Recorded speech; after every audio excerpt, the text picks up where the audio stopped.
रहमान रहीम।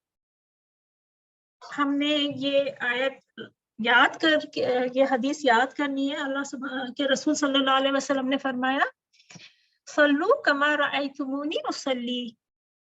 नमाज इंसान को इस तरह अदा करनी है जिस तरह तुम मुझे नमाज इस तरह अदा करो जिस तरह तुम मुझे नमाज पढ़ते हुए देख रहे हो।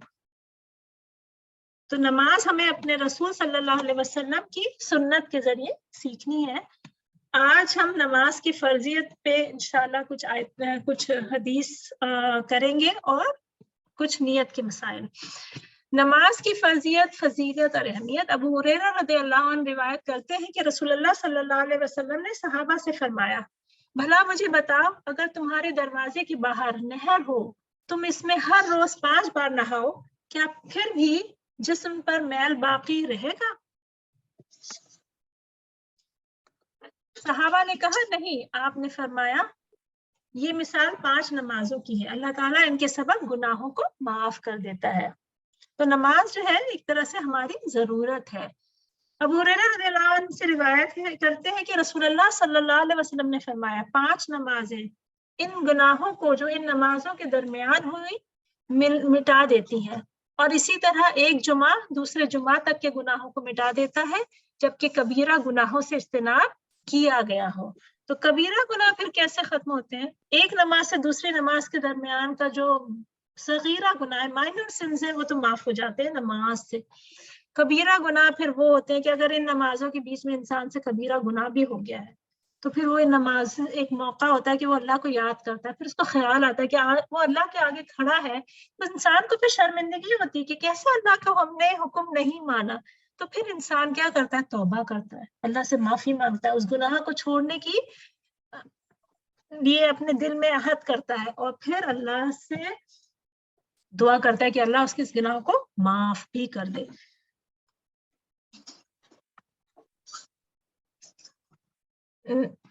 नमाजी और शहीद। अबू हुरैरा रज़ियल्लाहु अन्हु से रिवायत करते हैं कि एक कबीला के 2 शख्स एक साथ मुसलमान हुए। इनमें से एक जिहाद फी सबीलिल्लाह में शहीद हो गया और दूसरा 1 साल के बाद फौत हुआ। तलहा रज़ियल्लाहु अन्हु कहते हैं कि मैंने ख्वाब में देखा कि वो सहाबा जिनका 1 साल बाद इंतकाल हुआ, इस शहीद से पहले जन्नत में दाखिल हो गए।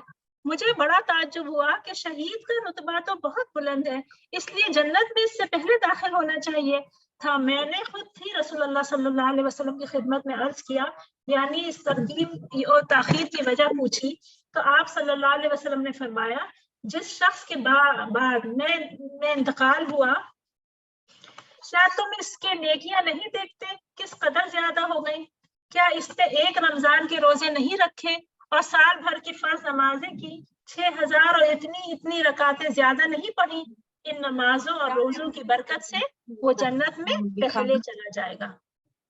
तो इंसान जितना ज्यादा नेकियां करेगा, खास तौर पे उसके लिए फिर उतनी ही ज्यादा जल्दी वो जन्नत में जाएगा, और ये उसकी नमाज और रोजों की बरकतों से होगा। तो उम्र जो है इंसान के लिए नेमत तब साबित होती है जब इंसान नेकियों में उसमें अपनी इजाफा करे। तर्क नमाज कुफ्र है। जाबिर रज़ियल्लाहु अन्हु से रिवायत है कि रसूलुल्लाह सल्लल्लाहु अलैहि वसल्लम ने फरमाया, आदमी और शिर्क और कुफ्र के दरमियान फर्क नमाज का छोड़ देना है। बरीदा रज़ियल्लाहु अन्हु रिवायत करते हैं कि रसूलुल्लाह सल्लल्लाहु अलैहि वसल्लम ने फरमाया, हमारे और मुनाफिकों के दरमियान अहद नमाज है, जिसने नमाज छोड़ी बस उसने कुफ्र किया। इंसान को किसी हाल में नमाज नहीं छोड़नी है, यहाँ तक कि इंसान बीमार है तो लेट की नमाज पढ़ सकता है। अगर उसके डायपर वगैरह पहनते हैं बाज लोग, और उन डायपर में अगर चेंज करने वाला कोई भी नहीं है, वो उठ भी नहीं सकता, नमाज का वक्त जाया हो रहा है, तो उलमा कहते हैं उस हालत में भी नमाज को नहीं छोड़ना है।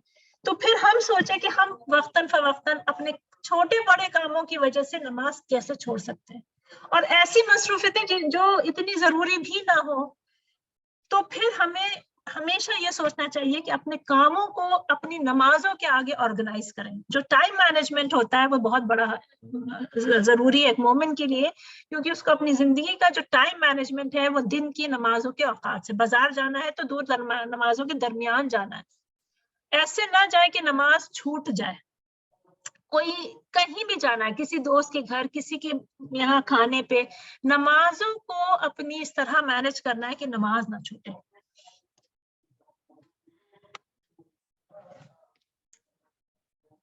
कभी कभी हम बहुत ज्यादा तैयार हो जाते हैं, बच्चों को हमने खास तौर पे देखा, जूते पहन लिए, अब जूते नहीं उतार सकते। क्यों? क्योंकि भाई जूते पहनना बहुत सख्त हो गया है। जूतों में नमाज पढ़ना जायज है, आप उसको देखिए, नजाजत तो नहीं है। तो आप अपने बच्चे से कह सकते हैं कि बेटा जूते में नमाज पढ़ लो, मगर नमाज नहीं छोड़नी है। उसी तरह बच्चियां हैं, तैयार हैं, तो वुजू करने से के बाद तैयार हो। अगर आप ऐसी महफिल में जा रहे हैं जहाँ सिर्फ औरतें हैं, तो बाज़ दफा ऐसा होता है कि इंसान कुछ मेकअप वगैरह लगा लेता है, तो अगर वुजू में नहीं है तो उसकी नमाज छूट सकती है, इसलिए वुजू करके लगाएं। और अगर जहाँ सिर्फ औरतें नहीं है और नॉन महरम है, तो वहां तो फिर खैर इस तरह का मेकअप करके जाना ही नहीं है। और अपने ऐसी महफिलों में कोई इंसान को अवॉइड करना चाहिए बेशक, लेकिन यहाँ का जो इस वक्त का जो पॉइंट है वो नमाज पे है। तो नमाज जो है वो इंसान को किसी हालत में नहीं छोड़नी। अबू दरदा रज़ियल्लाहु अन्हु से रिवायत करते हैं कि रसूलुल्लाह सल्लल्लाहु अलैहि वसल्लम ने फरमाया, जो शख्स फर्ज नमाज जानबूझकर छोड़े तो यकीनन इसकी बाबत अल्लाह को माफ करने का जिम्मा खत्म हो गया। यानी जिन लोगों को अल्लाह ताला ने जन्नत का वादा किया है, जो दोज़ख में नहीं जाएंगे, वो लोग हैं जो नमाज पाबंदी से पढ़ते हैं। तो नमाज पाबंदी से नहीं पढ़ते, उनके लिए कोई गारंटी नहीं है। हो सकता है अल्लाह उनको माफ भी कर दे, लेकिन इसका कोई भी अल्लाह ने वादा नहीं किया। इब्न उमर रज़ियल्लाहु अन्हुमा से रिवायत करते हैं कि रसूलुल्लाह सल्लल्लाहु अलैहि वसल्लम ने फरमाया, जिस शख्स की नमाज असर फौत हो जाए तो गोया कि इसका अहल और माल हलाक कर दिया गया। तो नमाज असर की फजीलत इससे पता चलती है कि इंसान का जैसे माल भी चला जाए और फैमिली भी चली जाए, सब खत्म हो जाए। कभी देखा है जो बॉम्बिंग्स होती हैं अक्सर, और जो दूसरे मुल्क इन्वेड होते हैं, तो कैसे रिफ्यूजीज होते हैं कि उनके पास कुछ भी नहीं बचता। फिर वो किसके ऊपर मोहताज होते हैं?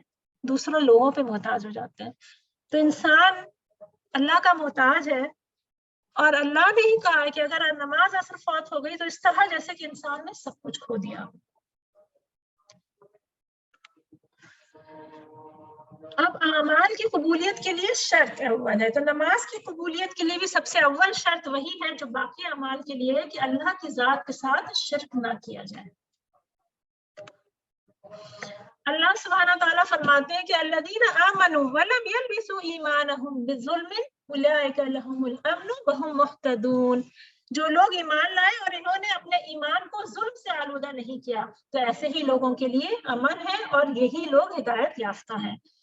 यानी जुल्म यहाँ पे क्या है, उससे मुराद शिर्क है। फिर सूरह निसा में अल्लाह ताला फरमाते हैं, इन्नल्लाह ला यग़फिरु अन युश्रका बिही व यग़फिरु मा दूना ज़ालिका लिमन यशाअ व मन युश्रिक बिल्लाहि फ़क़द दल्ल दलालन बईदा। बेशक अल्लाह का कतई नहीं बख्शेगा कि उसके साथ शिर्क मुकर्रर किया जाए। हाँ, शिर्क के अलावा गुनाह जिसका चाहे माफ फरमा दे। और अल्लाह के साथ शिर्क करने वाला बहुत दूर की गुमराही में जा पड़ा। तो शिर्क जो लोग करते हैं उनको कभी भी जन्नत नसीब नहीं होगी, बेशक वो दुनिया में उन्होंने कितने भी बज़ाहिर अच्छे काम किए हों। क्यों? क्योंकि उन्होंने कोई भी काम अल्लाह की रजा के लिए नहीं किया, अपने सेटिस्फैक्शन के लिए। खुद दिल चाहता है, खुद को खुश रखने के लिए इंसान ने नेकियां की हैं, ऐसे शख्स से अल्लाह को राजी करने के लिए नहीं। और दूसरी शर्त क्या है अमल की कबूलियत के लिए? दूसरी शर्त है नियत का दुरुस्त होना, यानी अल्लाह के लिए काम करना। अल्लाह सुब्हानहू व तआला फरमाते हैं सूरह माउन में, फवैलुल लिल मुसल्लीन अल्लज़ीना हुम अन सलातिहिम साहून अल्लज़ीना हुम युराऊन। अब ये बहुत ही आयत को केयरफुली इसका मीनिंग सुने। उन नमाजियों के लिए अफसोस है और वेल नामी जहन्नम की जगह है, वो जो अपनी नमाज की तरफ से गाफिल रहते हैं, वो जो रियाकारी करते हैं। यानी एक तो सुस्ती दिखाते हैं नमाजों में, और दूसरा क्या, दूसरों को दिखाने के लिए नमाज पढ़ते हैं। और ये दोनों मुनाफिकीन की निशानियां हैं। रसूलुल्लाह सल्लल्लाहु अलैहि वसल्लम ने फरमाया, अमाल का दारोमदार नियत पे है, और हर शख्स को वो मिलेगा जिसका वो इरादा करता है। अबू सईद रज़ियल्लाहु अन्हु फरमाते हैं कि मैंने रसूलुल्लाह सल्लल्लाहु अलैहि वसल्लम को ये फरमाते हुए सुना, अल्लाह जब जब से सख्त घड़ी बर्पा करेगा, तो अल्लाह जब सबसे सख्त घड़ी बर्पा करेगा तो तमाम मोमिन मर्द और औरतें उसके सामने सिजदा करेंगे, लेकिन वो लोग बाकी रह जाएंगे जो दुनिया में सिजदा किया करते थे रिया और अच्छी शोहरत हासिल करने के लिए। ऐसे लोग क़यामत के दिन सिजदा करने की कोशिश करेंगे, लेकिन उनकी पीठ इतनी सख्त होगी जैसे ये एक हड्डी हो। बाज लोग मक्के में, मदीने में ऐसे लोग थे जो बज़ाहिर तो ईमान ले आए थे, लेकिन अल्लाह के रसूल सल्लल्लाहु अलैहि वसल्लम को अल्लाह का रसूल नहीं माना उन्होंने दिल से, और अल्लाह के ऊपर दिल से ईमान नहीं लाए। तो वो ज़ाहिरी तौर पे तो मस्जिद भी आते थे, सिजदा भी करते थे, नमाजें भी पढ़ते थे। ऐसे ही लोगों को मुनाफिकीन कहा गया, और मुनाफिकीन की जो पीठे हैं वो जुड़ जाएंगी, उनकी रीढ़ की हड्डी इतनी सीधी हो जाएगी कि वो क़यामत के दिन अल्लाह के आगे सिजदा नहीं कर पाएंगे। और ऐसे ही लोग पुलसरात के पास उनको अंधेरा मिलेगा, उनको रोशनी नहीं दी जाएगी। और इस तरह का जो अमल है वो मुनाफिकीन का अमल है, इसलिए ऐसे अमल से दूर रहना। एक भी नमाज रियाकारी के लिए नहीं पढ़नी है, एक भी नमाज दिखाने के लिए नहीं पढ़नी है, और ऐसी नमाज फिर मानी नहीं जाती। और तीसरा यह है कि अमल की कबूलियत की तीसरी शर्त अमल का दुरुस्त होना सुन्नत के मुताबिक, अल्लाह के रसूल सल्लल्लाहु अलैहि वसल्लम की सुन्नत पे किया गया हो। तो नमाज भी उस तरह पढ़नी है जो सुन्नत से साबित है। रसूल अकरम सल्लल्लाहु अलैहि वसल्लम ने फरमाया, तुम मेरी और हिदायत याफ्ता खुलफाए राशिदीन की सुन्नत को अपनाओ, नेज़ इससे इंतहाई मजबूती से थामे हुए दीन में शामिल किए जाने वाले नित नए उमूर से बचो, क्योंकि हर नया अमल बिदअत है और बिदअत महज एक गुमराही है। यानी जो दीन के नाम पे काम किया जाए कि इस काम को करने से सवाब मिलता है, तो वो काम कुरान और हदीस से और सहाबा के अमल से साबित होना चाहिए, वरना वो काम बातिल है। और जो सहाबा की जो जमात है, अगर ये जमात उस काम पे अग्री करती है तो करें, लेकिन अगर उनके 100-200 साल बाद कोई काम शुरू हुआ, भले ही वो 1000 साल से हो रहा हो आज, तो भी हमें उस पे अमल नहीं करना। क्यों? क्योंकि ये अल्लाह के रसूल सल्लल्लाहु अलैहि वसल्लम की सुन्नत नहीं थी। तो पहली चीज क्या है? किताबुल्लाह कुरान, दूसरी सुन्नत रसूल, तीसरी सहाबा इकराम रज़ियल्लाहु अन्हुम का मजमूई तर्ज अमल, और कुछ ऐसे काम होते हैं जिन पे इजमा उम्मत यानी जो अहले हदीस यानी हमारे जो राइचियस स्कॉलर्स हैं उनकी इजमा हो, सारे स्कॉलर्स इस पे अग्री करते हो, तो ऐसे अमल को हम कर सकते हैं, वरना नहीं कर सकते। अहले सुन्ना व जमा के जो स्कॉलर्स हैं उनकी इजमा भी इसमें शामिल है, क्योंकि अल्लाह के रसूल सल्लल्लाहु अलैहि वसल्लम की हदीस में पता चलता है कि स्कॉलर्स किसी गलत जो जमा होते हैं वो गलत चीज पे नहीं हो सकते। नमाज किस पे फर्ज है? हर मुसलमान पे सिवाय 3 के, सोता हुआ जागने तक, नाबालिग बालिग होने तक, पागल इंसान अक्ल दुरुस्त होने तक। यानी अली रज़ियल्लाहु अन्हु से रिवायत है कि रसूलुल्लाह सल्लल्लाहु अलैहि वसल्लम ने फरमाया, 3 इंसान मरफुल कलम है, सोया हुआ जागने तक, नाबालिग बच्चा बालिग होने तक, पागल इंसान अक्ल दुरुस्त होने तक। यानी सो गया है तो जैसे ही उठे फौरन नमाज कर ले, चाहे तो उसका वक्त निकल भी गया हो, उसकी पकड़ नहीं है। लेकिन अगर अलार्म लगाने के बाद नहीं उठा, किसी वजह से थका हुआ था, कुछ लोग अगर नियत करके ही नहीं सोए हैं, तो फिर ऐसे लोग इसमें शामिल नहीं होते। आप रात को सोए नियत करके कि मुझे उठना है सुबह फजर में, अलार्म भी लगा दिया, फिर भी अगर किसी वजह से नहीं उठ सके, थकावट या बीमारी की वजह से, तो फिर ऐसे लोगों के ऊपर पकड़ नहीं है। लेकिन जैसे ही आँख खुले तो फर्ज अदा करना है। फिर दूसरी चीज ये है कि बच्चा नाबालिग है, और बालिग होने की क्या है कि उसकी मर्द के लिए उसकी आवाज बदल जाती है, जेरे नाफ बाल निकल आते हैं, बगल के बाल निकल आते हैं, और एहतलाम हो सकता है यानी डिस्चार्ज होता है प्राइवेट पार्ट से। बच्ची के लिए भी डिस्चार्ज होता है, मेंस्ट्रुएशन स्टार्ट हो जाते हैं, और जेरे नाफ बालों का निकलना भी शुरू हो जाता है। तो ये सब एडल्टहुड की निशानी है। इससे पहले नमाज पढ़ना सीख लेना है बच्चे को, اور آج کل بچے جلدی بالغ ہوتے ہیں تو ان کو جلدی نماز کی عادت ڈلوانی ہے. اور اللہ کے رسول صلی اللہ علیہ وسلم کی حدیث سے ہمیں پتہ چلتا ہے کہ انہوں نے فرمایا اپنے بچوں کو نمازیں پڑھنے کا حکم دو جب وہ 7 سال کے ہو جائیں, اور جب وہ 10 برس کے ہوں تو انہیں ترک نماز پر مارو اور ان کے بستر جدا کر دو. یعنی کسی ایک چیز پہ جس پہ اللہ کے رسول صلی اللہ علیہ وسلم نے سختی کرنے کے لیے کہا ہے وہ نماز ہے. ہم چھوٹی چھوٹی چیزوں میں بچوں میں بہت سختی کرتے ہیں, ادھر پٹائی, ادھر بیگ نہیں رکھا, کھانا نہیں کھایا. اس سے پرہیز کریں کیونکہ بچے کے اندر جو اہمیت ہونی چاہیے وہ بڑے کاموں کی ہونی چاہیے. چھوٹے چھوٹے کاموں پہ اگر ہم وہ اتنا ہی ناراض ہوں گے جتنا نماز کے لیے ہوں گے تو نماز کو بھی وہ چھوٹا کام سمجھنے لگیں گے.